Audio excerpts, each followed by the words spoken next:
வக்ஃபு வாரிய சட்டம் நிறைவேற்றியது தேசிய ஒருமைப்பாட்டுக்கு எதிரானது என விடுதலை சிறுத்தை கட்சிகளின் தலைவர் தொல் திருமாவளவன் தெரிவித்துள்ளார். அரியலூர் மாவட்டம் காட்டத்தூரில் பள்ளியின் 100ஆண்டு விழாவில் கலந்து கொள்வதற்காக திருச்சி விமான நிலையம் வந்த அவர் பின்னர் செய்தியாளர்களை சந்தித்து பேசினார். அப்போது வேறு எந்த மதத்தின் சொத்து விவகாரங்களில் தலையிடாத மத்திய அரசு வக்ஃபு வாரியத்தில் மட்டும் அடாவடித்தனமாக தலையிடுகிறது என்று குற்றம் சாட்டினார்.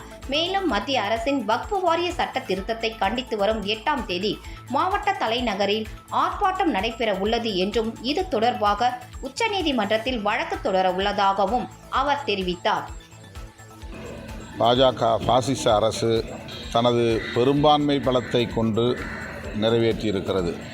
இது இஸ்லாமியர்களுக்கு எதிராக செய்யப்படுகிற நடவடிக்கை என்னும் பெயரில் தேசிய ஒருமைப்பாட்டுக்கு எதிராக இந்த அநீதியை அவர்கள் அரங்கேற்றியிருக்கிறார்கள்.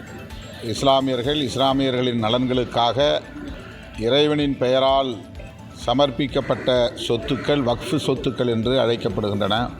அதனை நிர்வகிக்கும் பொறுப்பை இஸ்லாமிய சமூகம் அதற்கான குழுவை அமைத்து நிர்வகித்து வருகிறது. வேறு எந்த மதத்தின் சொத்துக்களின் நிர்வாகத்திலும் தலையிடாத இந்திய ஒன்றிய அரசு இஸ்லாமியர்களின் சொத்து நிர்வாகத்தில் அடாவடித்தனமாக தலையிடுகிறது.